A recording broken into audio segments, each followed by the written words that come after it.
Let me take you on a journey, but not just any journey. This one will feel like your soul is being set on fire, not to burn you, but to forge you into something you've never dared to become.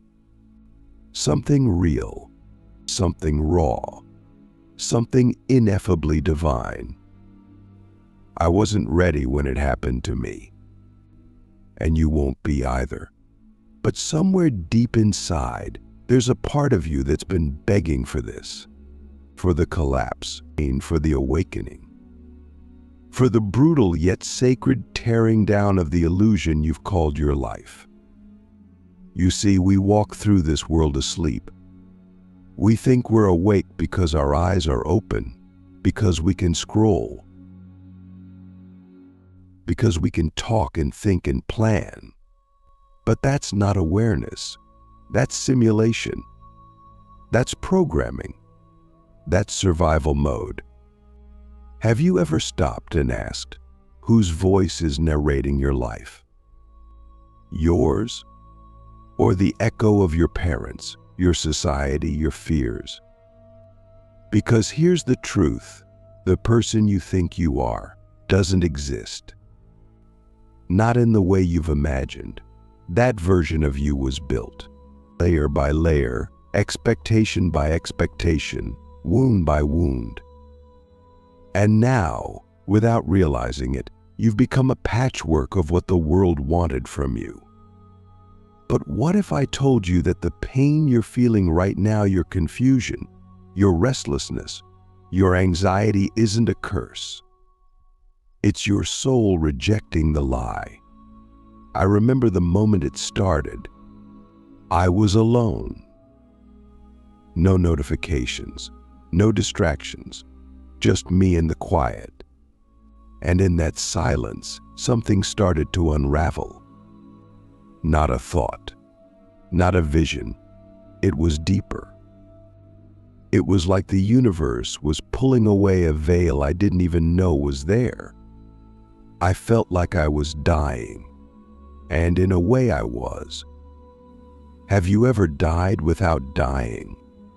That's the essence of the spiritual awakening. It's not romantic, it's not soft, it's not incense and yoga mats and pretty quotes on Instagram. It's violent, it's terrifying. Not because it's wrong, but because it's real. In that moment, I saw the truth. Everything I believed about myself was a story. My worth, my identity, my goals, they were all based on illusions. I wasn't chasing truth. I was chasing validation, approval, safety. But none of those things are real. And here's where it gets brutal. To awaken, you must let it all burn.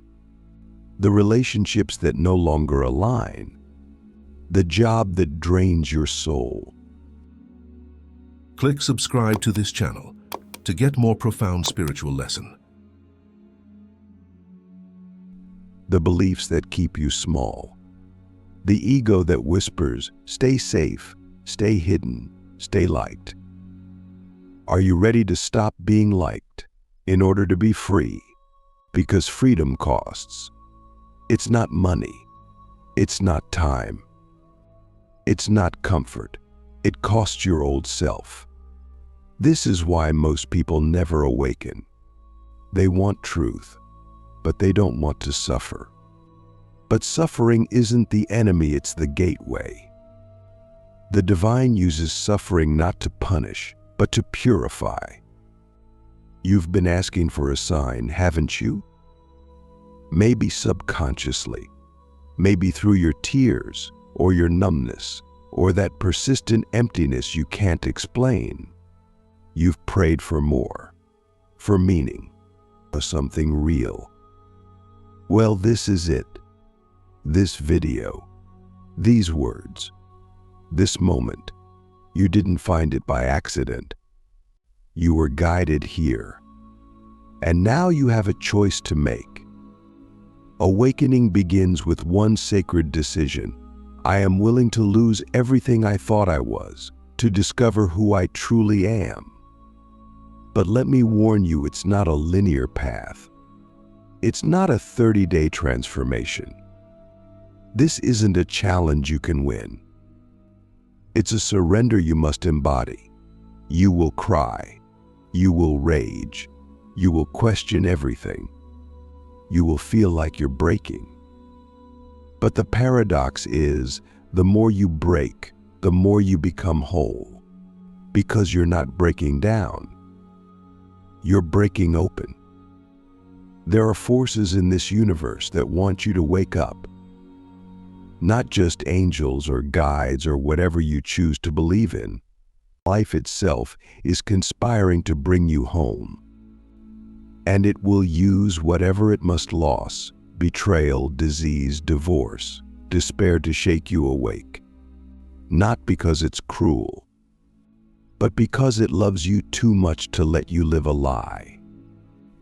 Ask yourself, if nothing outside of you ever changed, could you still be free? That question is the turning point. It flips the game. Suddenly you stop looking outward. You stop blaming. You stop waiting. And you start remembering. Yes, remembering. Because deep down you already know the truth. You're not broken. You're not behind. You're not lost. You're just layered. Underneath the fear is power. Underneath the doubt is clarity. Underneath the pain is purpose. But to access it, you must be willing to sit in the fire. You must be willing to hold your own darkness without flinching. That's what makes it divine. Not because it's pretty, but because it's pure. The divine doesn't always come in light. Sometimes it comes in shadow. Sometimes the most sacred moment of your life is when you collapse on the floor and whisper, "I can't do this anymore."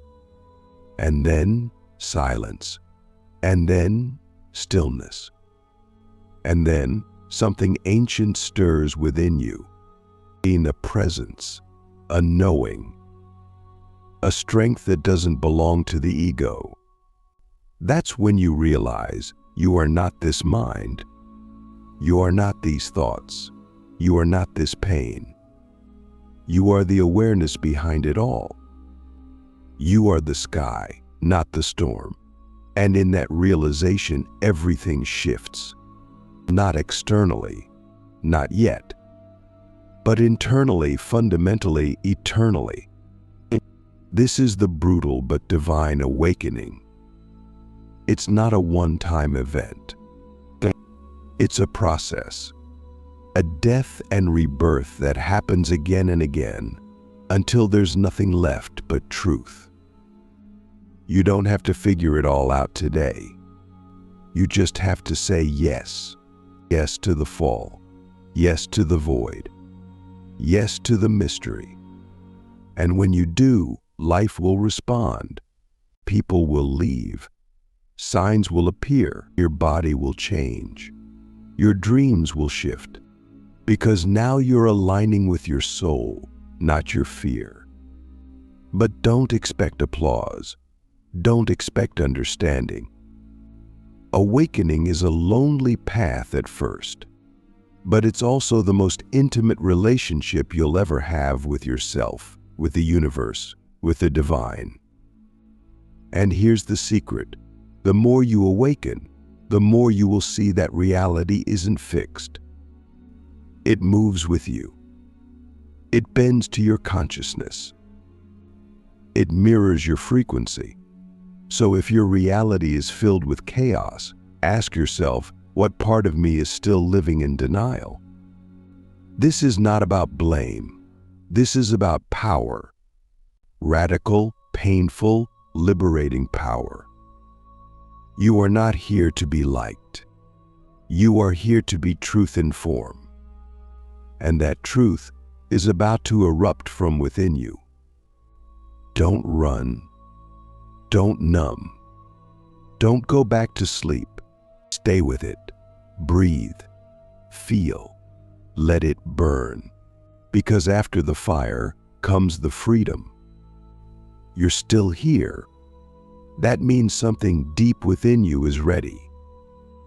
You've stood at the edge of the abyss, and instead of stepping back, you lean forward. That alone puts you in a rare category of souls, those brave enough to dismantle the matrix from within. Let's go deeper. The matrix isn't just a sci-fi metaphor. It's real.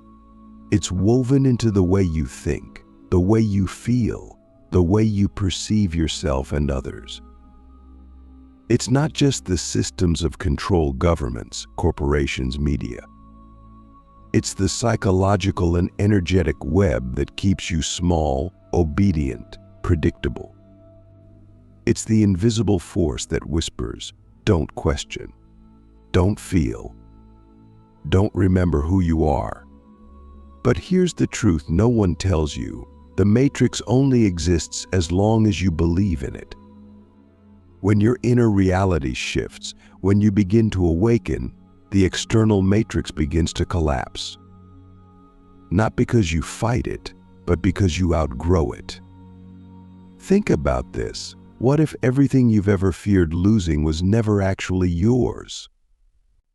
We've attached so much of our identity to what we have: our status, our job, our relationships, our reputation. But these are costumes, roles, and the more attached you are, the more the matrix controls you.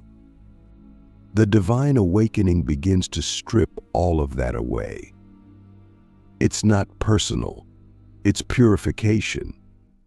And yes, it hurts, because the ego equates loss with death. But your soul knows better. Your soul rejoices in the shedding. It knows that only when you're empty can you be filled with truth.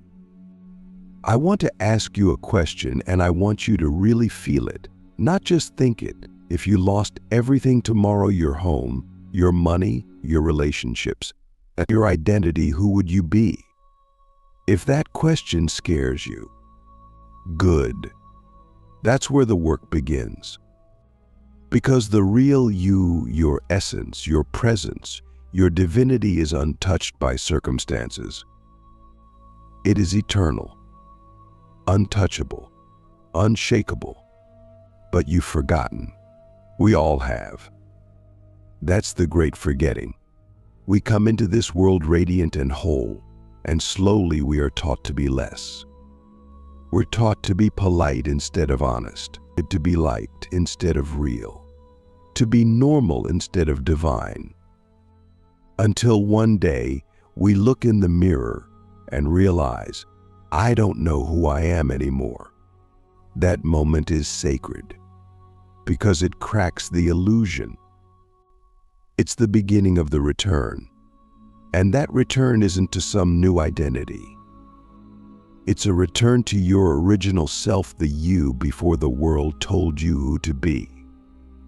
And let me say this clearly, you are not meant to fit in. You are not meant to survive the matrix. You are meant to transcend it. But to do that, you must go inward. Not just once. Every day. You must become radically honest with yourself, or about your fear, about your desires, about the stories you've inherited, because those stories are the architecture of your prison. Who told you you're not enough? Who told you to be afraid of your power? Who told you that success looks like money, achievement, applause? They lied. Your power is not in how much you earn. It's in how deeply you know yourself. Your success is not in what you've built outside, but in what you've awakened inside. And that awakening? It's not a theory. It's not a philosophy. It's an experience. It's when you sit in silence and feel the pulse of eternity in your chest. It's when you walk through pain and instead of closing, you open wider. It's when the old you is screaming to be saved and you whisper, No, I'm not going backwards. I'm rising. That's when the inner God begins to stir. Yes, I said God, not in the religious sense, not some figure in the sky. I'm talking about the divine intelligence within you, the part of you that is infinite, ancient, unbreakable. You carry the codes of the cosmos in your DNA. You are not a mistake. You are not weak. You are not here to play it safe. You are here to remember. And when you remember, the matrix starts to glitch. People treat you differently. Systems stop making sense. Your emotions intensify. Your reality bends. Because you're no longer playing by the old rules. You're not manifesting from fear anymore. You're creating from truth. But that creation doesn't happen overnight. First, the collapse. Then, the void. The void is the space between who you were and who you're becoming. It's terrifying. It's quiet. Nothing makes sense.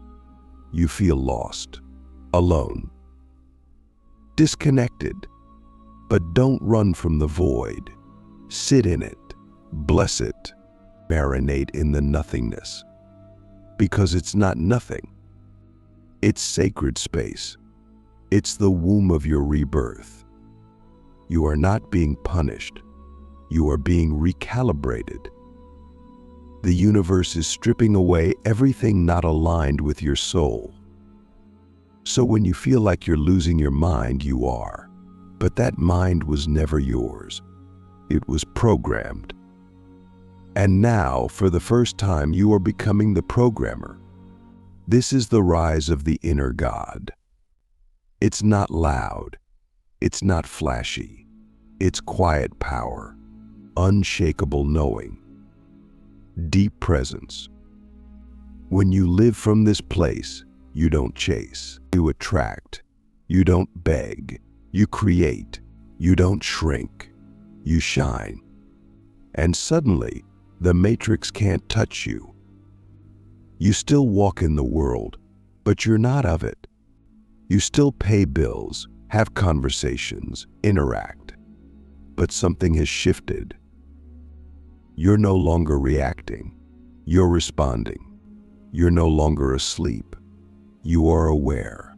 And awareness is everything. Awareness changes your frequency. And your frequency reshapes reality. So if your external world is chaotic, don't try to fix it out there. Go within. Ask, where am I betraying my truth? Where am I still compromising? Where am I settling to feel safe? These questions aren't comfortable, but they're necessary. Because every time you trade truth for comfort, you feed the matrix.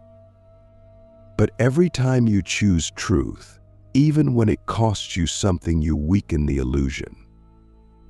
And here's the most beautiful part. The more you rise, the more others rise with you. Your awakening creates ripples. Your courage gives others permission. Your truth becomes a beacon. You don't need to convince anyone. You just need to be real, raw, radiant. That's what breaks the system. Not rebellion, not anger, not arguments, but frequency. So rise, not for the world, not for your reputation, not for applause. Rise for your soul. Rise for the child within you who always knew there was more. Rise for the version of you that will look back one day and say, "Thank you for not giving up when it hurt the most." This is your moment. This is the collapse of the false and the rise of the eternal. You've made it through the fire. You've stood in the void. You've felt the collapse and tasted the divine. And now, you're standing at the final threshold. This is the point of no return. You've seen too much. felt too much, remembered too much to go back to sleep. But here's the dilemma. You're not fully that old version of yourself anymore, but you haven't yet fully stepped into the God force within you either. This space right here is the most sacred and the most dangerous. Why? Because the temptation to go back is strongest here. The ego, though weakened, is still whispering. It wants safety, familiarity, the illusion of control. It tells you, okay, that was a wild ride. But now, let's go back to how things were. And this is where most people retreat. They reach the gate of transformation, and then they turn around. But not you. Because if you've made it this far, it means something ancient is rising in you. It's not just a desire for change anymore, it's a knowing. A knowing that you were never meant to just exist. You were meant to embody. But what does that mean? What does it mean to embody your divine self? It means that your awakening is no longer a concept. It's no longer something you talk about, journal about, or meditate on. It becomes how you live. It's in your breath, your presence, your words, your actions, your energy. You stop trying to be spiritual. You become spirit. And that requires one final surrender. You must let go of the need to be understood. You must let go of the need to control outcomes. You must let go of the identity of the one who is awakening. Because even that is a mask. Here's the paradox. The more awake you become, the more invisible you may feel. Because the divine doesn't need to be loud. It doesn't need validation. It simply is. This is the initiation into your mastery. Mastery is not perfection. It's presence. It's the ability to remain rooted in your truth when it's hard, when it's lonely, when it doesn't make sense. Mastery is choosing alignment over approval. It's saying no when your whole nervous system is screaming to say yes, just to be liked. It's walking away from what's almost right so you can make space for what's sacredly aligned. It's trusting your intuition even when it contradicts logic, society, or the people around you. And it's reclaiming your power not as something you wield over others, but as something you radiate effortlessly. Ask yourself, what would it feel like to live as if you are already whole? Already free? Already divine? Because you are. You just haven't fully remembered yet. But now you must choose. And this is the most important moment of your life, not because of what's happening outside of you, but because of what's happening within. You are being asked to step into the greatest responsibility a human soul can carry, to become a living embodiment of truth, love, and consciousness.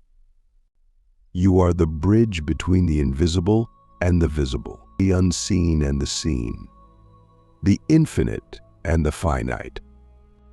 And when you walk this earth from that place, miracles are not rare. They are normal. You speak, and reality shifts. You show up, and others remember who they are. You love, and the vibration of the room changes. Not because you're better, but because you're real. And that's what the world is starving for: realness, presence, embodied truth. We don't need more information. We need more integration. We don't need more gurus. We need more humans who remember they are divine. You are not here to preach.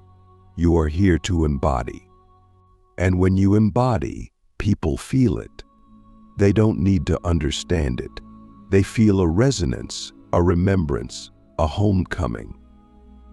This is what it means to live post-awakening. You don't escape the world. You walk in it as light. But that light isn't always soft. Sometimes it's fierce, because love, real love, disrupts. It disrupts lies. It disrupts systems. It disrupts everything that is not aligned with truth. So if your presence causes discomfort, let it. If your truth triggers others, let it. If your journey separates you from the crowd, let it. Because you are not here to fit in. You are here to transmute. Every room you walk into, every conversation you have, every choice you make is an opportunity to anchor heaven into earth. That's not a metaphor. That's reality. You are the channel, the conduit, the divine in form. And now, right now, you are being invited to live like it. Not tomorrow. Not when it's convenient. Not when everyone else gets it. Now. This is the final threshold. You've died. You've been reborn. And now you rise. Not as a version of your past self with a spiritual twist, but as the pure, powerful, untamed presence of who you truly are. And that presence is needed now more than ever. The world is in chaos. Systems are collapsing. Truth is being distorted. Fear is being weaponized. But none of that can touch you when you are rooted in your soul. Because when you remember who you are, the external world becomes malleable. You don't react to it, you create it. So ask yourself, not just today but every single day forward, am I living from fear or from remembrance? Am I creating from ego or from essence? Am I surviving or am I embodying my soul? And let your life become the answer. Not your words, not your posts, not your intentions, your life. Let your relationships, your work, your habits, your energy, your presence speak for you. Because when they do, your reality won't just shift. It will transform.